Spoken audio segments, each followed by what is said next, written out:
Bonjour, donc ma question c'est pour les deux personnes qui sont occupées de tout ce qui est optimisation du web.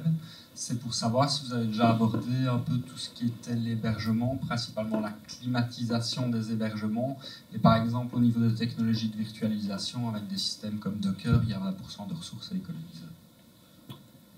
Alors, effectivement, on s'est posé la question. Au départ, on est parti via un hébergeur américain qui s'appelle Netlify, parce qu'il permettait beaucoup de facilité, surtout pour le client final qui allait pouvoir utiliser, on va dire, un CMS, mais d'une version totalement, avec un fonctionnement totalement différent, basé sur Git, en fait, pour les connaisseurs. Et du coup, on était parti là-dessus, et puis on s'est dit, mais c'est quand même pas normal.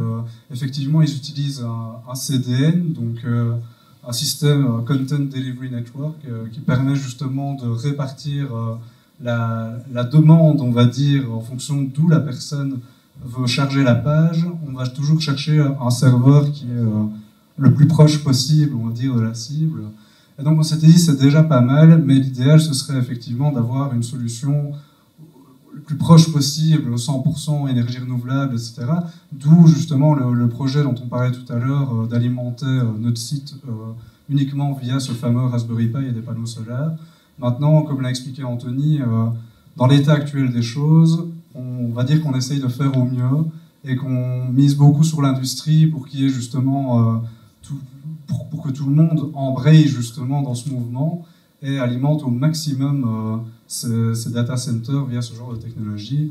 Il y a aussi plein de projets, voilà, Facebook, Microsoft qui décident de plonger leurs data centers dans la mer pour pouvoir les refroidir plus facilement.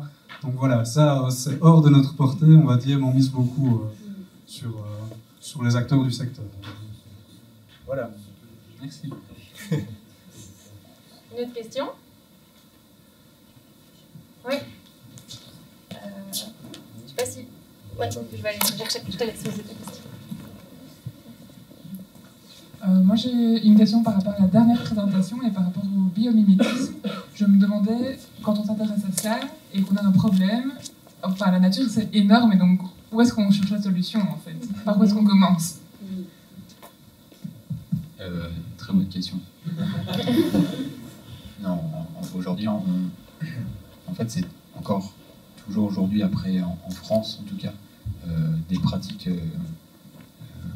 qui ont été expérimentées pendant maintenant depuis 7-8 ans. Et c'est toujours très très expérimental. En fait, ce qu'on fait tout simplement, c'est qu'on passe par un certain nombre d'outils que je n'ai pas pu vous montrer ce soir, mais presque des outils mentaux, des outils sémantiques, on appelle ça, qui permettent de dire, bon, bah, un peu comme je vous disais, si on prend l'exemple de la bouilloire, par exemple, arriver à traduire un challenge technique, là, qu'on avait, savoir contrôler un certain volume d'eau, bah, déjà arriver à le formuler sous cette forme-là, et pas dire je veux remplir 2 tasses. Si vous allez interroger le vivant en disant je veux remplir 2 tasses, vous allez rien trouver.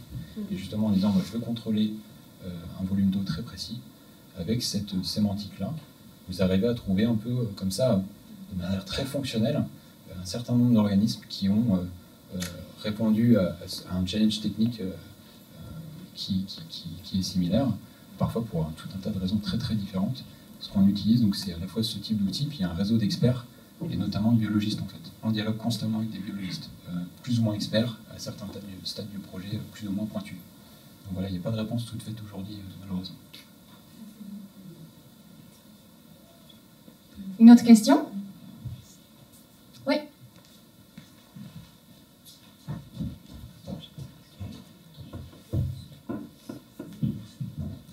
C'est même 2 en fait.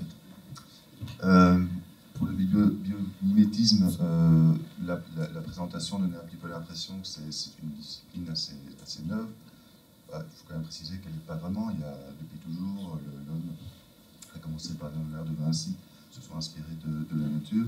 Je voulais savoir, est-ce qu'aujourd'hui on a mis un petit peu en place un peu plus des outils pédagogiques au niveau universitaire? Est-ce qu'il y a des branches peut-être de l'ingénierie, etc., qui se spécialisent?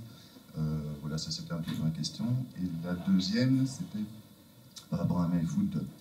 Vous parlez du fait que dans les légumes que vous produisiez, il y avait plus de, en gros, un pourcentage de nutriments, hein, pour le dire d'une manière assez générale, un peu plus important. Je veux savoir si vous avez fait des collaborations avec des banques de semences paysannes, comme Coco Belli, etc. Alors c'est intéressant la question de la graine, parce qu'elle est vraiment déterminante pour la suite, donc pour les valeurs nutritionnelles et surtout pour son utilisation. Alors c'est intéressant parce que les personnes qui partent dans cette démarche de vouloir bien faire démarrent avec des graines anciennes, cocopelli, etc. Et bon, par leur expérience, hein, ils constatent par eux-mêmes que finalement l'utilisation de graines provenant du maraîchage professionnel biologique, en réalité, sont bien meilleures. Donc c'est vrai que quand on fait un peu de pédagogie, j'aurais peut-être pas le temps de le faire ce soir, sur ce qu'on appelle une hybride, pourquoi c'est fait, à quoi ça sert, qu'est-ce que c'est un cahier des charges.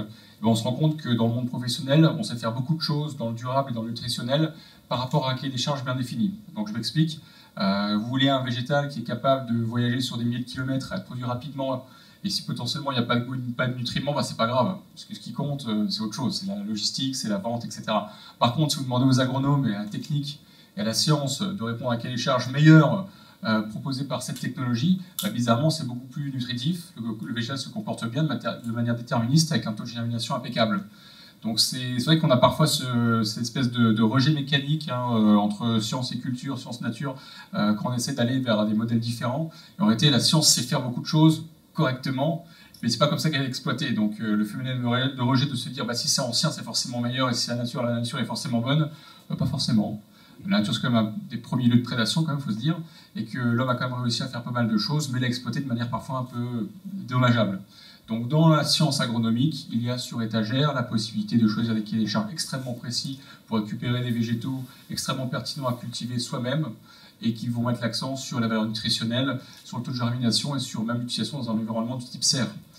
On sait faire ça, et c'est vrai que par rapport au public, par rapport à ce qu'on entend, par rapport à des discours parfois un peu simplistes, pour pas dire parfois idéalistes, on est capable de faire beaucoup de choses, et typiquement les pionniers, bien souvent, ont tenté l'expérience de leurs propres graines, et nous, justement, par notre, on va dire, par la masse critique qu'on a, on peut quand même aller chercher les industriels et les faire plier pour répondre à un certain cahier des charges qui est le nôtre, et d'avoir des résultats assez exceptionnels. Ces résultats, maintenant sourcés, vérifiés par les organismes qui savent bien faire ça, sont indiscutables. Donc voilà un peu notre approche. Donc c'est sûr qu'il y a ce rejet mécanique, on va dire, de la science, et même du monde de l'industrie, enfin, comme on peut l'entendre, comme on peut s'imaginer, comme on peut même se mettre ces étiquettes mentales dans la tête, et finalement on se rend compte que la science, elle est capable de faire des choses à partir du moment où on les énonce correctement, et qu'on en fait un point où il n'y a pas de négociation possible. Voilà. Je reprends le micro rapidement. Pour répondre à votre première question, effectivement, c'est vraiment pas neuf. Il y a plein de super beaux manuscrits justement de Leonardo et d'autres.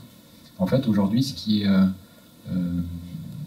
mis en œuvre, c'est notamment des méthodes qui visent à systématiser cette approche. C'est-à-dire qu'avant, on avait un peu une découverte par hasard, par sérendipité un peu, ou vraiment un flash qui émergeait d'un cerveau qui avait déjà des affinités entre biologie et ingénierie.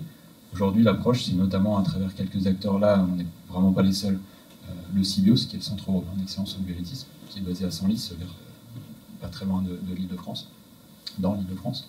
L'idée, c'est d'arriver à créer un réseau national, à structurer un ensemble d'outils et de méthodes partagés, et vraiment mettre autour de la table les experts les plus pointus autour de ça, et de systématiser cette approche, même aujourd'hui chez des gros acteurs industriels, comme chez un entrepreneur. Et effectivement, il y a pas mal de formations qui naissent, notamment en partenariat là, avec des écoles de design, mais pas que. Ce qui est intéressant aujourd'hui, c'est qu'on on voit que la connaissance biologique évolue de jour en jour. Donc, typiquement, je ne sais pas si vous avez vu tout à l'heure un schéma de termitière. Il y a un architecte, Mike Pierce, qui s'est intéressé au fonctionnement d'une termitière pour créer un centre commercial au Zimbabwe il y a maintenant quelques dizaines d'années. Et à l'époque, on n'avait qu'une connaissance très partielle des termitières, en fait. Ça lui a quand même permis d'arriver à un résultat intéressant en termes d'économie, d'énergie notamment. Et en fait, aujourd'hui, on se rend compte que la manière dont on regardait les termitières à l'époque était plutôt fausse. Et que finalement, aujourd'hui, on en a une compréhension beaucoup plus large et élargie. Et en fait, quand on voit ça, on se rend compte que le chemin est encore long, quoi. Et il y a encore une source vraiment intarissable d'idées à trouver, quoi. Merci. Je vous propose peut-être qu'on clôture là, sauf s'il y a encore des questions. On est bien, je crois. Sinon, de toute façon, ils boivent un verre avec nous et puis on est là pour discuter. Voilà. Je vous propose de clôturer ici. Je vous rappelle juste que King Kong est sorti, donc n'hésitez pas à en prendre. Que si vous avez aimé l'expérience d'écoute collective, on vous donne rendez-vous le 26 juin et il y a des écoutes dans la caravane toute la soirée. Voilà, et que si vous n'avez pas signé les petits papiers à l'entrée, Caroline me rappelle de le rappeler. N'hésitez pas à sortir, il y a une liste et en fait on a juste besoin de vos petits paraphes pour le bon déroulé de nos indicateurs. Je vous souhaite une bonne semaine. Des questions à venir de trouver, voilà, on est là pour ça. Merci beaucoup.